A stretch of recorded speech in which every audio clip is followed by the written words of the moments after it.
આજે ફ્રીજમાં બધું ખોલી નાખેલું છે ને ફ્રીજનો વાયર બી મેં કાઢી નાખેલો છે, પ્લગ.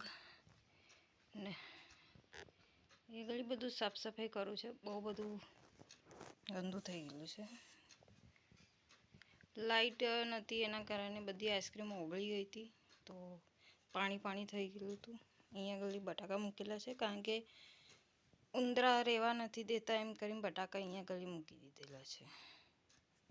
તો ચલો સાફ કરી દઈએ આજે. તો ગાઈસ ફ્રીજની સાફ સફાઈ કરી નાખેલી છે. કંઈક આવી રીતના લુક છે ફ્રીજનું. બધું સાફ સફાઈ કરી દીધેલી છે. જો એકદમ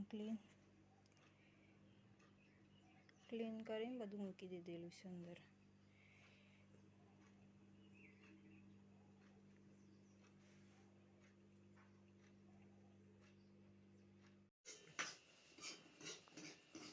તો અહીંયા આગળ તો ભાત બની ગયા છે, દાળ થાય છે અને મમ્મી સૂજી બનાવે છે થોડી ખાવા માટે. દર્શિલ શું કરે છે? લાઈટ વાળું જીવડું એમ કે દર્શિલ તો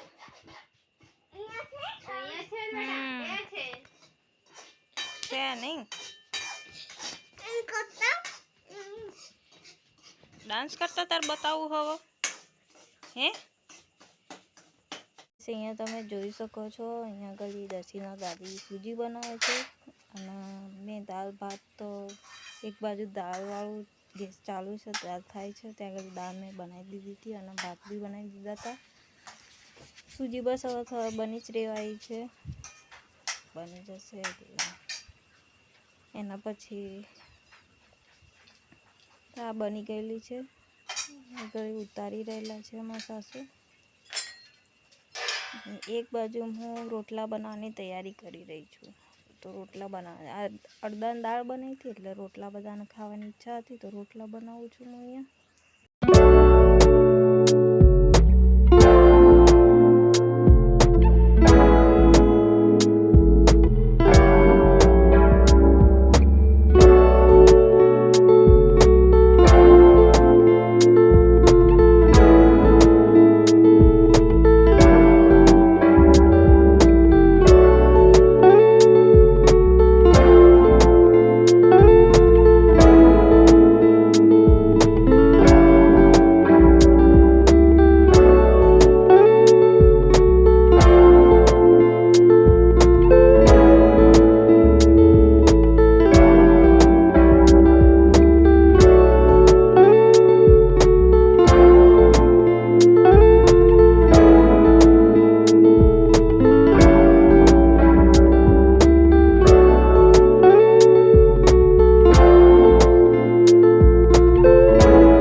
ગાઈસ આજે બીજો દિવસ છે અને ટોટલી બધું કામ પતી ગયેલું છે. બપોરનો 1:30 વાગી ગયો છે ત્યારે જઈને મને વિડીયો શૂટ કરવાનો ટાઈમ મળ્યો છે.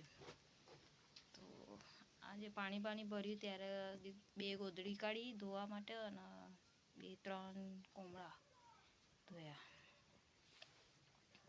અમે 3 જણાએ ભેગા થઈને બધું ધોયું છે. મારા સાસુ સસરા અને મેં અમે 3 જણાએ કર્યું. કારણ કે વજન હતું એક ગોદડીનું એટલે વજન તો મારાથી ઉચકાતું નહોતું તો એમને જ કર્યું ધોયું. અને ઘરે અત્યારે કોઈ છે બી નથી, 3 જણા નથી 2 જણા છીએ. તો દર્શીના પપ્પા અને હું અમે 2 જણા ઘરે છીએ અને દર્શીના દાદા દાદી ગયા છે બહાર વિજયનગર બજારમાં. ને અરે આ દર્શીના પપ્પા હાય કરજો, દેખાય? તો ચલો વિડીયો આ સારો લાગ્યો હોય તો લાઈક કરજો, શેર કરજો, કમેન્ટ્સ કરજો અને સબસ્ક્રાઈબ કરજો. બાય.